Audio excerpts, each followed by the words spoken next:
hablemos de la Convención Constitucional hasta la medianoche de pasado mañana miércoles. Los constituyentes podrán postular vía patrocinio a la Comisión de Normas Transitorias, una instancia que propondrá cómo se implementarán las disposiciones aprobadas y despachadas al borrador de nueva Constitución. Y como les hemos contado en estas últimas semanas en particular, hay varios temas que quedan a disposición finalmente de la Comisión Transitoria o de las leyes transitorias, por lo tanto se vuelve todavía mucho más importante. En general hay consenso para que estas normas comiencen a regir de manera progresiva en el mediano plazo, respetando, atención, los distintos cargos de las actuales instituciones, incluso aquellas que se terminan, como el Senado. Daniela Ruistagui le tiene todos los antecedentes. Hola Daniela, buenos días. ¿Cómo están? Muy buenos días. Poco queda para que finalice el mandato de la Convención Constitucional y se espera que mayo sea un mes relevante para definir cómo se va a realizar la transición de la actual Constitución a la nueva en caso de que ésta sea aprobada en el plebiscito de salida.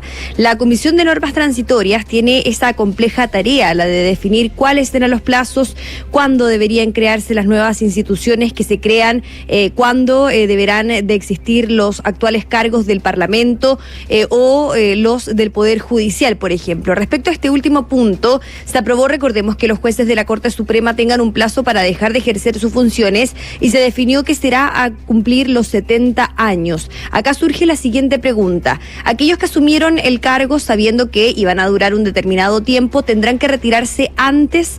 La idea de los constituyentes es que quienes asuman recién, cuando esta regla ya esté rigiendo, sean aquellos que cuenten finalmente con lo que se aprobó. Aquellos que asumieron antes de saber que el cargo duraría hasta los 70 años seguirían ejerciendo sus funciones hasta lo que está establecido actualmente. Es esencial, dicen, respetar las reglas por las cuales fueron escogidos. Al respecto se refirió el vicepresidente de la Convención, Gaspar Domínguez.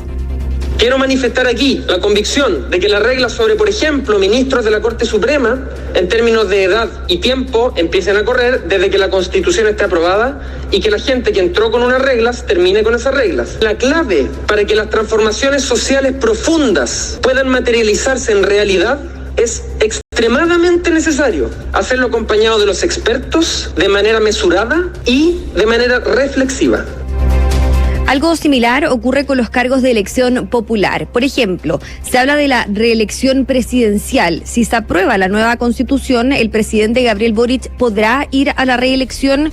En general concuerdan en la Convención que la respuesta sea un no. Esto ya que él fue elegido con la regla anterior, por lo que, por ejemplo, Fernando Atria del Frente Amplio señaló que en caso de que sea aprobada la reelección en la plebiscito de salida, esta debería comenzar a regir desde las próximas elecciones. El constituyente también opinó sobre los parlamentarios, al igual que lo hizo el convencional del Partido Socialista, Maximiliano Hurtado. Debería entrar a regir algo así como en la próxima elección parlamentaria. La regla de aprobarse, que autoriza la reelección del presidente de la República por solo una vez, eso debería correr desde el próximo presidente de la República y no para el presidente actual. Y yo creo que, entendiendo que si la postura general de esta convención es respetar los mandatos de las autoridades efectivamente en ejercicio, eso es lo que debería primar.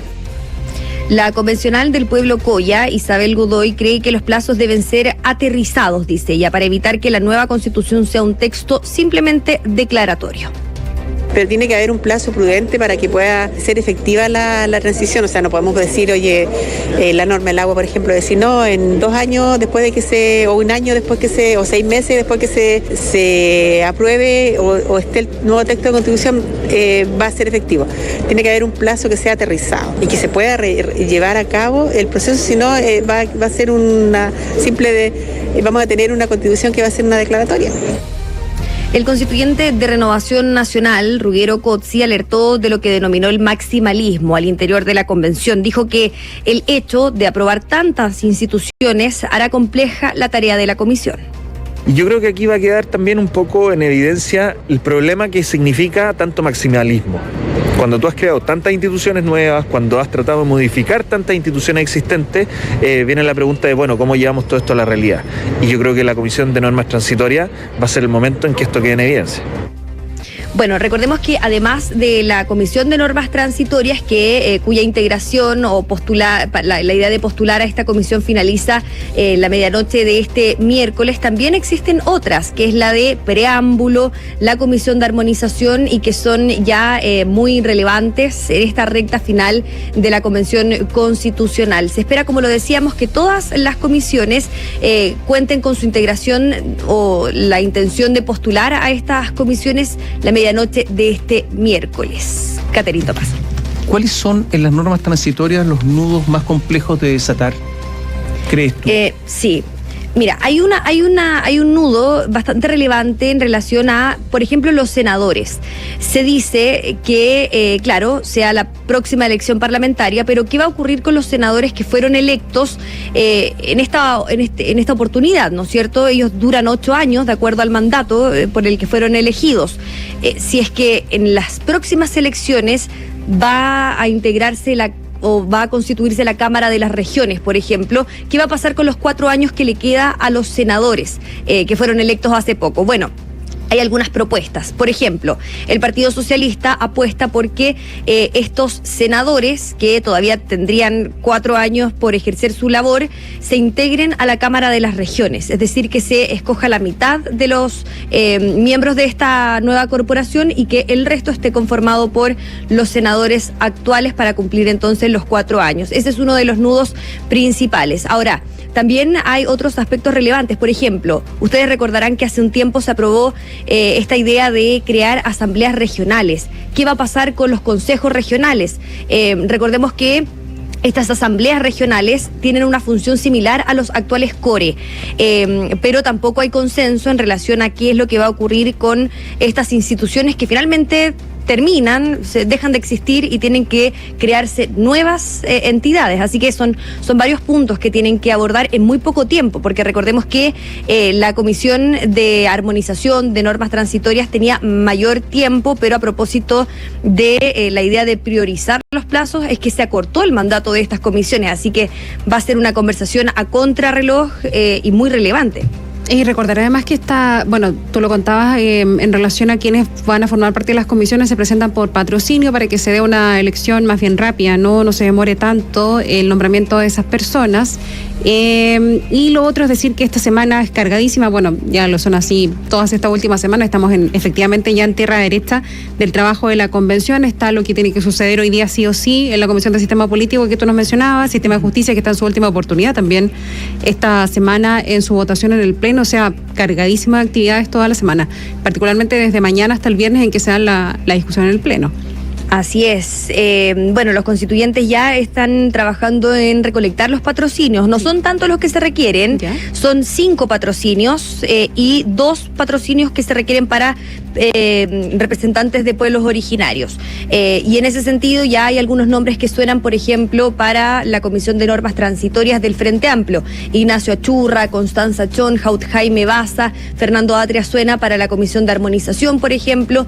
Y claro, tú lo que mencionas, Caterina, en relación a sistema político relevante. Ya existiría, de acuerdo en lo que nosotros pudimos conversar con constituyentes que han sido partícipes de las reuniones, de las conversaciones, dicen que la propuesta del Partido Socialista es casi idéntica a la que entregó la derecha, la que entregó el colectivo del Apruebo, que es similar, no es idéntica, pero ya hay un acuerdo entre independientes no neutrales, pueblos originarios y el Partido Socialista para añadir más atribuciones. Vamos a ver si es que el Frente Amplio, el Partido Comunista y los sectores independientes más de izquierda se mueven y finalmente llegan a acuerdos. Si no, queda materia de ley si se rechaza el acuerdo. Y con respecto, vuelvo a las normas transitorias. Esto se llama Constitución Política del Estado, ¿no es cierto? Política, todo es político. Pero posiblemente algo que es casi solo político y no responde a grandes principios son las normas transitorias, porque son normas procedimentales. Entonces, no es que ahí haya principios, siempre los hay, por favor, pero no es que haya principios tan importantes consagrados, sino que es toda la arquitectura para el aterrizaje de la Constitución, si es que es aprobado, obviamente, el aterrizaje de la Constitución en la vida chilena, de manera que ese aterrizaje llegue hasta el momento en que la Constitución esté en pleno régimen. En eso consisten las normas transitorias. Así es. Esto es fundamental porque es una especie de arquitectura, una obra de un relojero, de manera que sea sin grandes, ojalá, problemas, que el aterrizaje sea suave y no forzoso, pero que se tiene que producir si es que la Constitución es aprobada. Dentro de esto está justamente la vigencia de las autoridades, porque para que haya una vigencia constitucional nueva, tiene que haber nuevos órganos. La Constitución establece nuevos órganos, establece nuevos órganos independientes. Los artículos ya son conocidos, muchos de ellos, o sea, van a estar en el texto constitucional que se va a someter a plebiscito. Establece otro tipo de poder legislativo, otro tipo de poder ejecutivo. El presidente ya no tendría las mismas capacidades, las mismas facultades. Y Giorgio Jackson lo dijo el día sábado en una entrevista, dijo, soy de la idea de que es impracticable elegir una elección popular para elegir a los nuevos representantes políticos antes del 2025, impracticable. Pero sería practicable el 2025. ¿Senadores para la casa entonces el 2025? ¿Todos? ¿Go home? Una cosa eso así. Bueno, es lo que plantean algunos. Por ejemplo, desde el Frente Amplio dicen una legislatura, 4 años. Pero hay otros sectores que dicen que los senadores actuales no pueden dejar de existir. Y ahí está esta alternativa, que integren la Cámara de las Regiones, pero tampoco genera mucho consenso. Es algo que se tiene que conversar. Los constituyentes de sistema político están un poco atareados con esta idea o esta necesidad de llegar a un acuerdo sobre, primero, cuáles van a ser las atribuciones de esta Cámara, y luego, una vez se desate ese nudo, van a enfocarse en lo que tiene que ver con las autoridades. Hay consenso en que se tiene que respetar y que las autoridades electas en los últimos comicios tienen que actuar bajo las reglas que están establecidas en la Constitución actual. Que las reglas no se van a cambiar. Una vez que comienza a regir la nueva Constitución, dicen los constituyentes que tienen que empezar a respetarse los cargos actuales. Pero los senadores están electos, los que fueron electos en la última elección, por 8 años. Perdón, ¿y los jueces que se tienen que ir? Y el Contralor General de la República, que ya no va a ser Contralor General de la República. Claro, dicen uno conversando ahí con los convencionales, porque lo cierto es que son propuestas, ¿no es cierto? Todavía no hay grandes acuerdos en esta materia. Pero, por ejemplo, los jueces, nosotros consultamos qué va a pasar con aquellos que tienen 65 años, 60 años, ¿ellos van a llegar hasta los 70 y levantan su cargo? No, dicen. Tienen que llegar hasta los 75 años, decirlo, el tema que está establecido actualmente en la Constitución, y aquellos que empiecen a asumir el nuevo cargo, es decir, si cuando la Constitución comienza a regir, un juez asume el cargo después de que la Constitución comienza a regir, ahí empieza a establecerse la regla de los 70 años. Pero, por ejemplo, si un juez actual tiene 60 años, 59 años, llegan hasta lo que está establecido en la actual Constitución. Eso dicen los convencionales. Ahora, si es que esto va a llegar a buen puerto, esta idea, eso ya se va a ver en las transitorias. A ver, hay muchas cosas que ver. Las concesiones que se transforman en permiso, por ejemplo. ¿Cuáles? ¿Todas? ¿Lo va a resolver ¿Quién lo resuelve eso? O sea, creo que hay muchas cosas por resolver. Son muchas cosas, y es poco tiempo, muy poco tiempo, Catherine Tomás. Los no se puede dejar toda a materia de ley, finalmente, que era lo que hablamos en más de una oportunidad en todas estas discusiones que tenemos, conversaciones que tenemos a diario, en particular lo que suceda con los senadores, los vuelvo a mencionar, electos por estos años, en fin, porque les va a corresponder a ellos mismos legislar sobre ellos mismos. Ahora, también se tiene que establecer, entendemos, cuánto tiempo van a tener los parlamentarios para legislar en relación a los aspectos que quedan a materia de ley. Claro. Estamos en contacto. Gracias, Daniela. Buenos días. Gracias. Chao, Daniela. Hasta pronto. Y convencionales acusaron que algunos informes que han sido discutidos en el Pleno contienen demasiados temas, lo que genera que no consigan buenos resultados en sus votaciones. Ahora hay otros que defienden el contenido de estos textos, asegurando que es necesario que sean incluidos mayor diversidad de materias. Agustín Morel con el informe.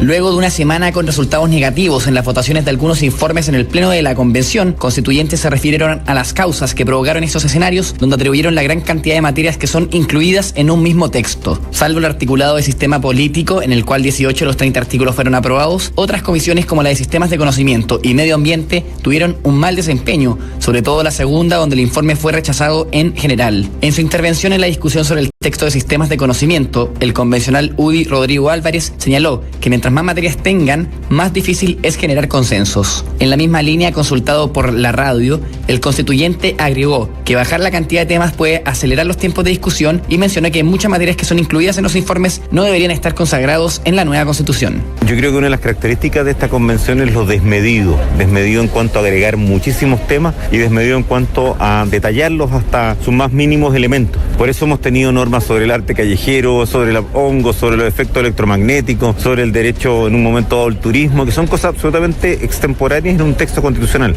Otra mirada presentó a la convencional de Movimientos Sociales Constituyentes, Elisa Justinianovich, quien aseguró que esos comentarios son propios de visiones más sesgadas que no obedecen a lecturas de tiempos actuales. Esto, ya que según su punto de vista es necesario integrar a la discusión materias que aborden urgencias de diferentes aspectos. A mí me parece del todo pertinente lo que se ha propuesto en cada comisión. No me extraña así que se hayan devuelto en esas comisiones, particularmente los primeros informes, para una segunda propuesta, porque tal vez requieran un tiempo más de masticarlas, de digerirlas por parte del Pleno, justamente por este carácter más innovador que tienen las propuestas que provienen de esas comisiones. El convencional Patricio Fernández coincidió con Álvarez y destacó que podría ser de utilidad un índice que pueda organizar las discusiones. Yo creo que es cierto que hay veces en que las comisiones, algunas más que otras, van más allá de lo que necesariamente son las materias constitucionales que les corresponde abordar. De alguna manera se extienden hacia articulados o áreas que son más de código, que pueden llegar a ser más de órbitas particulares. Cabe destacar que hasta el momento son 272 los artículos que han sido incluidos en la nueva Constitución. Ha habido intensas negociaciones durante el día de ayer en el edificio del Congreso en Santiago. Desde las 11:30 hasta la tarde, la noche, los distintos colectivos del centro y la izquierda que tienen representación en la Comisión del Sistema Político de la Convención Constitucional intentaban destrabar los puntos que han impedido un nuevo acuerdo para reemplazar el actual sistema legislativo. Ya les contábamos que están contrarreloj porque hoy a la medianoche termina el plazo de las indicaciones a los artículos que fueron rechazados en el Pleno. Eso fue el 13 de abril. Ahí estaban las atribuciones de la institucionalidad que va a reemplazar el Senado, la Cámara de las Regiones y la definición del Congreso de Diputadas y Diputados, entre otros temas, pero esos son los nudos más complicados. Al encuentro llegaron, entre otros, los coordinadores Ricardo Montero, de Convergencia del Colectivo Socialista, Rosa Cotrileo, que es mapuche, e integrantes como Fernando Atria, del Frente Amplio, Marco Barraza, del Partido Comunista, Bárbara Sepúlveda, del PC, Nicanor Namor, Independientes No Neutrales, Patricia Politzer, también de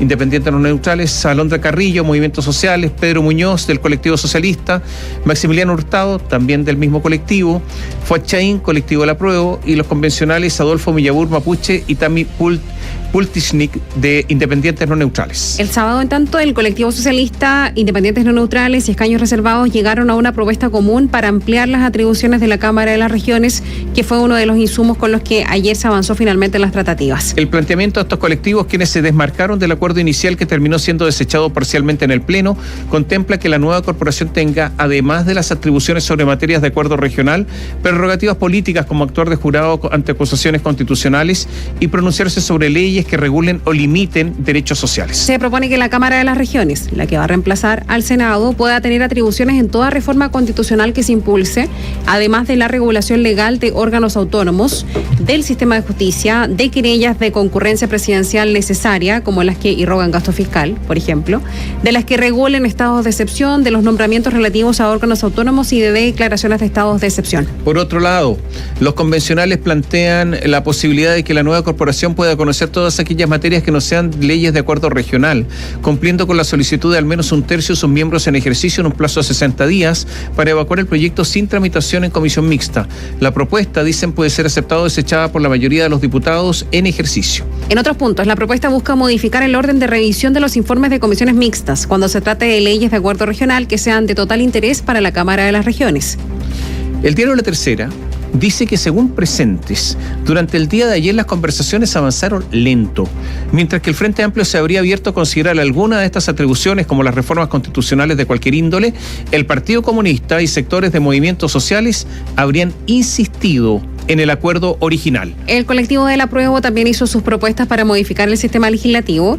En una minuta que fue compartida entre los convencionales que participaron del encuentro se ven varias coincidencias con las atribuciones adicionales planteadas por los socialistas, como los derechos fundamentales y las acusaciones constitucionales, aunque se busca remarcar el bicameralismo simétrico. En el caso de las competencias de la Cámara de las Regiones, que reemplaza al Senado, se advierte la necesidad de que además de las contempladas en el acuerdo original, esta tenga poder de decisión en la creación, organización y funcionamiento de servicios públicos nacionales y en la creación de empresas públicas. Ya les contábamos que llegar a un acuerdo en esta materia es crucial para que el nuevo informe de la Comisión tenga los 2/3 que requiere para su aprobación en el Pleno y el nuevo sistema legislativo tenga coherencia. De no lograrse un consenso, las atribuciones y la composición de ambas cámaras quedarían sin norma y por lo tanto debieran ser resueltas por ley. De ahí lo que decíamos, que eventualmente parlamentarios podrían regular lo que pase en su futuro, ya sea con la Cámara de Diputados o la Cámara de las Regiones. También se cerró el plazo para el ingreso de indicaciones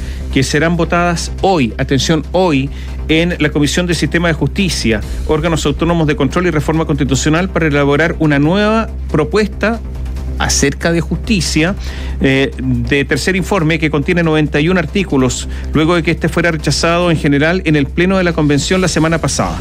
Y se cuenta entre estas normas relativas al diseño del Ministerio Público y en específico la propuesta de conglomerados de izquierda, Frente Amplio, escaños reservados a pueblos originarios, movimientos sociales constituyentes, Partido Comunista, Pueblo Constituyente, colectivos socialistas independientes por una nueva constitución que repone la figura del fiscal nacional que había sido eliminada para ser reemplazada por un cuerpo colegiado de varios miembros denominado Consejo Superior a cargo de la conducción del organismo y que fue descrito en esa oportunidad como un órgano colegiado paritario que designará de entre sus miembros a un presidente y un director ejecutivo. Este nuevo diseño mantiene ambas figuras y sería esta última la encargada de elegir a la cabeza del organismo de persecución penal en vez del presidente de la República, como ocurre actualmente, que selecciona al fiscal nacional de una quina elaborada por la Corte Suprema y cuyo nombre debe después ser ratificado por el Senado.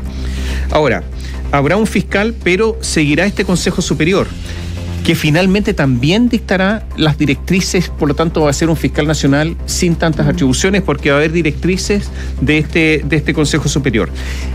Atención con lo que ocurre, estamos hablando del sistema de justicia, se vota hoy, por eso estamos hablando de esto, la Corte Constitucional, que es la Corte que reemplazaría al Tribunal Constitucional. El casi centenar de artículos, 90 y tantos, ¿no? Son 91 artículos que contiene el informe, incluye la estructura de 20 órganos. Ahí está la Defensoría Penal Pública, el Banco Central, la Contraloría, la Contraloría General de la República, el Servicio Electoral, el CERVEL, el Tribunal Calificador de Elecciones, los tribunales electorales, la Corte Constitucional que reemplazaría al actual Tribunal Constitucional. ¿Qué pasa con la Corte Constitucional? En este último tema, la propuesta del conglomerado de izquierda es mantener, entre otras cosas, la competencia del Tribunal Constitucional de conocer y resolver sobre la inconstitucionalidad de un precepto legal. Sin embargo, se restringe quienes podrán recurrir a este organismo por este motivo. Actualmente, la Constitución es amplia en esta atribución el establecer en la Constitución actual que una vez resuelta en sentencia previa la declaración de inaplicabilidad de un precepto legal conforme al artículo 6º de este artículo, habrá acción pública para que cualquier persona, ¿no es cierto?, acción pública, recurra al tribunal la declaración de inconstitucionalidad sin perjuicio de la facultad de este para declararla de oficio. El texto acordado por los convencionales señala que existiendo 2 o más declaraciones de inaplicabilidad de un precepto legal, la Corte Constitucional podrá declararlo inconstitucional de oficio o a petición de las partes litigantes con el voto conforme de los 3/5 de sus integrantes en ejercicio. Asimismo, podrá declarar la inconstitucionalidad de un precepto legal a petición de órganos por un quórum de 4/5 de sus integrantes en ejercicio. Y además dice que la cuestión no puede ser planteada por cualquier persona, sino que la puede ser planteada por el presidente de la República, por el Contralor General de la República, por el Defensor del Pueblo o por lo menos una cuarta parte de los integrantes en ejercicio de la Cámara de las Regiones. Se restringe absolutamente la posibilidad de recurrir a esta instancia jurisdiccional constitucional, pero además los quórums son altísimos. Yo no lo había visto, a lo mejor existe, yo por lo menos no lo había visto. Normalmente en un tribunal, cuando es de instancia colegiada, son varios jueces, se gana por una votación donde hay mayoría, 3-2, 4, etcétera, etcétera. Pero aquí se requiere 3/5, 4/5. Yo no había visto jamás algo así, porque ganar entonces, no solamente se va a poder recurrir muy poco, ni usted ni yo, porque tienen que ser autoridades, no cualquier persona. Se restringe la capacidad de las personas, sino que además para ganar tiene que ser una victoria abrumadora. No lo había visto, esto es lo que se propone y se va a votar durante esta jornada. También hubo algunas aprobaciones, finalmente visaron a un artículo acerca de relaciones internacionales. Esto fue visado ya en el Pleno de la Convención Constitucional. Tuvo 104 votos a favor, 36 en contra, 9 abstenciones. ¿Qué significaron? Esto fue el viernes pasado, que el artículo 20 de la propuesta del segundo informe de la Comisión de Sistema Político fuera aprobado por el Pleno de la Convención. Les recordamos que tienen que obtener por lo menos 103 para pasar finalmente al borrador de la Constitución. ¿Qué dice este artículo? ¿Ha generado alguna inquietud? ¿Qué dice? Dice uno de los artículos: las relaciones internacionales de Chile como expresión de su soberanía se fundan en el respeto al derecho internacional, los principios de autodeterminación de los pueblos, no intervención en asuntos que son de la jurisdicción interna de los estados, multilateralismo, solidaridad, cooperación, autonomía política e igualdad jurídica entre los estados. Y agrega que Chile declara a América Latina y el Caribe como zona prioritaria en sus relaciones internacionales. Se compromete con el mantenimiento de la región como una zona de paz y libre de violencia. Impulsa la integración regional, política, social, cultural, económica y productiva entre los estados y facilita el contacto y la cooperación transfronteriza entre pueblos indígenas. Bueno, aquí hay dos cosas que es muy raro, porque normalmente la política exterior es de cada presidente y que se establezca constitucionalmente es extraño, pero dos cosas que produjeron inquietud en especialistas. La primera es que no intervención en asuntos que son de la jurisdicción interna de los estados. ¿Por qué? Porque la defensa que tiene la dictadura es: los asuntos internos son nuestros, no tiene que haber injerencia en nuestros asuntos. Lo dice China, lo dice la dictadura. Bueno, resulta que los derechos humanos que se estima, o las garantías fundamentales que son universales, habilitan a alguien, a algún país, para hablar de lo que sucede en los derechos humanos en otro estado, y eso no sería injerencia. Y eso no quedó claro acá, no queda estrictamente claro. Y por lo tanto también hay algunas personas que dicen: ¿qué es esto? ¿Es una manifestación de los autoritarismos que queda en la Constitución? Y lo segundo, y esto ha sido muy debatido durante este fin de semana, dice: facilitar el contacto y la cooperación transfronteriza entre pueblos indígenas. Y por lo tanto, ¿qué pasa con las fronteras acá? ¿Qué pasa con la frontera con Argentina, con la frontera con Perú o Bolivia? ¿Qué significa cooperación transfronteriza y facilitar el contacto?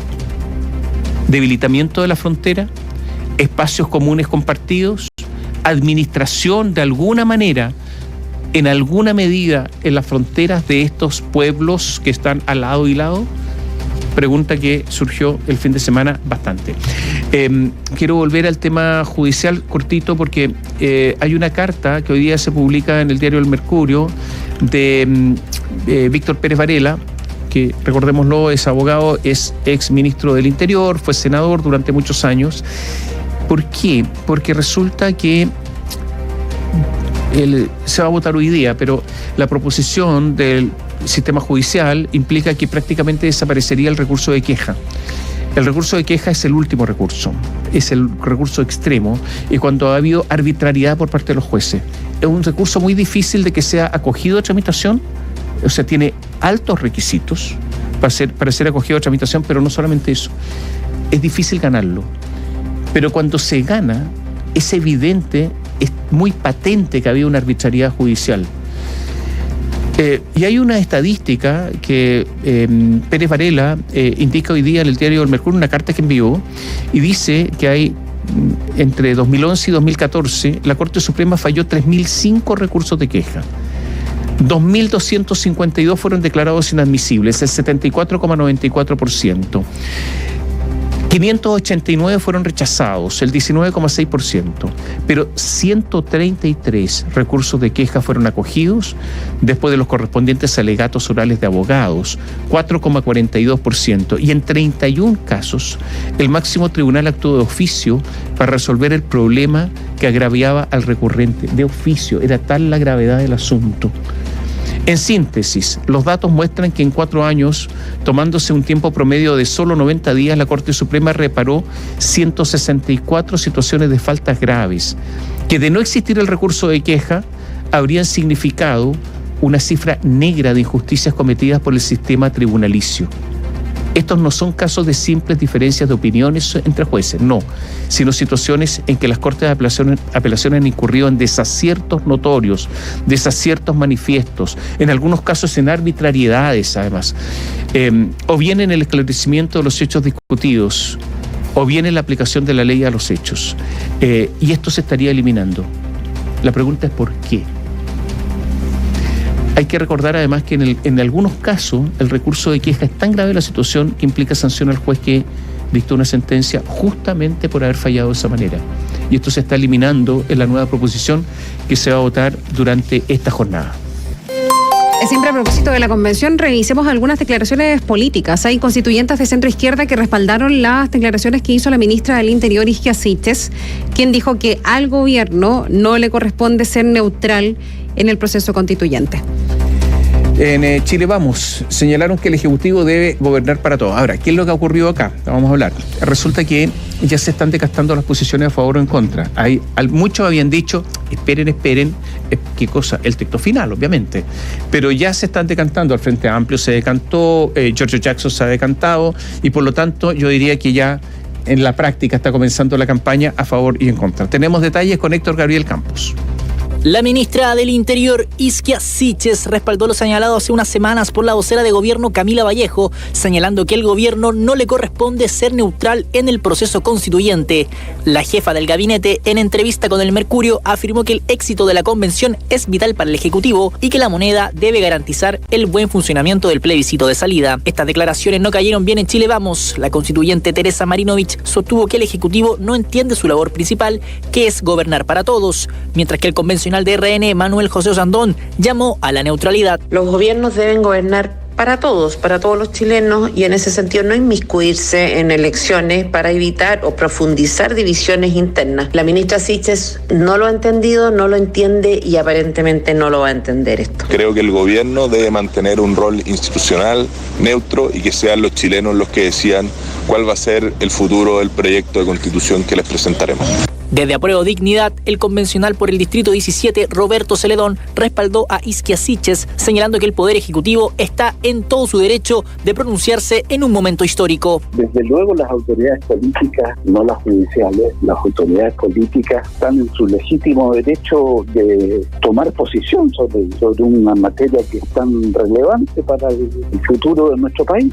En esa misma línea, el convencional Mauricio Daza sostuvo que es normal que el gobierno manifieste una postura, ya que durante la campaña del presidente Gabriel Boric, el respaldo a la nueva constitución fue un eje principal. Por lo tanto, resulta razonable que el gobierno tenga una postura clara acerca de esta materia, sobre todo si además se considera que precisamente Gabriel Boric hizo como un elemento trascendental de su campaña, especialmente en segunda vuelta, el apoyo irrestricto al proceso constituyente y sus resultados. El plebiscito de salida se realizará el 4 de septiembre y el sufragio será obligatorio. Hoy es un día clave para los derechos de propiedad en la Comisión de Derechos Fundamentales. La instancia Comisión de Derechos Fundamentales deberá resolver 2 de los artículos que, junto con las pensiones, más han generado debate con eco directo en otras materias. Se trata de las disposiciones sobre expropiación y derecho de propiedad indígena, que fueron rechazadas por el Pleno en marzo y que volvieron a discusión. Y todo indica que no va a ser un debate sencillo, porque pese a que se trata de solo 2 artículos, se ingresaron 46 indicaciones de colectivos de izquierda y de derecha que van desde suprimir la redacción hasta cambios de forma y fondo. Hay que recordar que la definición del derecho en sí mismo sí obtuvo luz verde y ya está en el borrador de la Constitución. ¿Qué dice la norma que se revisará hoy? Sobre expropiación señala que la ley determinará los criterios para definir el justo monto del pago, su forma y oportunidad, debiendo considerar tanto el interés público como el del titular. Se agrega que la persona expropiada podrá reclamar de la legalidad del acto expropiatorio y de su monto ante los tribunales que determine la ley. Este artículo recibió 41 observaciones. En materia de derecho colectivo indígena, señala que los pueblos y naciones indígenas reconocidas por esta Constitución y las leyes tienen derecho colectivo a las tierras y territorios que tradicionalmente han poseído, ocupado, utilizado o adquirido. El Estado reconoce su especial relación con estos, protegiendo y garantizando su ejercicio, materia que recibió las indicaciones restantes. Como se señaló, el mayor volumen de indicaciones está situado en el tema de la expropiación. Las más numerosas de la convencional Elsa Labraña, de la lista del pueblo, con 16, que abordan, por ejemplo, que la nacionalización no estará sujeta a las normas de la expropiación, que el Estado podrá nacionalizar contractualmente o por la sola autoridad estatal para el mejor aprovechamiento de las fuentes y energías productivas, incluyendo medios de producción o distribución, bienes o servicios, mientras que sobre el monto que podrá determinarse sobre la base del costo original de dichos bienes, deducidas las amortizaciones, depreciaciones, castigos y desvalorización por obsolescencia, entre otras. En la dirección opuesta están los convencionales Rocío Cantuarias de Evópoli, Manuel Sandón de Renovación Nacional y Alfredo Moreno de la UDI, entre otros, que plantean, por ejemplo, que se considerará justo monto del pago el equivalente al valor de mercado del bien expropiado, que el Estado no puede en caso alguno expropiar, confiscar o nacionalizar los ahorros de los trabajadores y que la propiedad es inviolable, en tanto que sobre el pago nadie puede ser privado de su propiedad sin que al menos se pague en forma previa a la toma de posesión material del bien la indemnización correspondiente, equivalente al valor de mercado del bien en efectivo y al contado. Por su parte, Bernardo Fontaine propone que la indemnización será equivalente al valor patrimonial del bien expropiado y su pago debe ser íntegro y previo a la toma de posesión. En los colectivos socialistas, Patricio Fernández, por ejemplo, plantea que el pago tendrá lugar de forma previa al acto de toma de posesión material del bien expropiado, salvo acuerdo en contrario, mientras que Bastián Lavé y Yanis Meneses dicen que el pago tendrá lugar de forma previa al acto de toma de